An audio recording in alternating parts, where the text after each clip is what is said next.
Y avoir parmi les deux enfants par exemple du père narcissique, l'enfant qu'on va pouvoir appeler l'enfant doré, l'enfant qui va avoir de la chance entre guillemets parce que ça va être le préféré du pervers. Mais encore une fois, c'est pas de l'amour.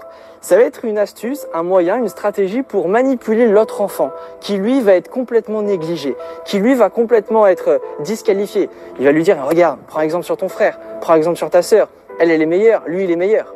Et donc hop, il utilise l'enfant qui en l'occurrence, à première vue, a de la chance parce qu'il est aimé, mais c'est pas de la chance, c'est encore une fois juste une manipulation, il est juste utilisé, tout comme l'autre. Et souvent, le père narcissique va utiliser ses enfants pour soit se faire passer pour la victime, si par exemple les enfants sont un peu difficiles, entre guillemets, ou en tout cas il va les faire passer pour difficiles, il va dire aux autres, regarde, moi je fais tout pour eux, j'ai tout fait, je leur ai payé les meilleures écoles, mais ils font aucun effort.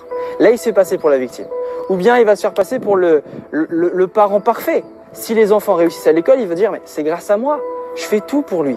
Et donc, il va prendre toute la réussite de ses enfants sur lui, pour lui. Il va y avoir, parmi les deux enfants, par exemple, du père narcissique, l'enfant qu'on va pouvoir appeler l'enfant doré, l'enfant qui va avoir de la chance, entre guillemets, parce que ça va être le préféré du pervers. Mais encore une fois, c'est pas de l'amour. Ça va être une astuce, un moyen, une stratégie pour manipuler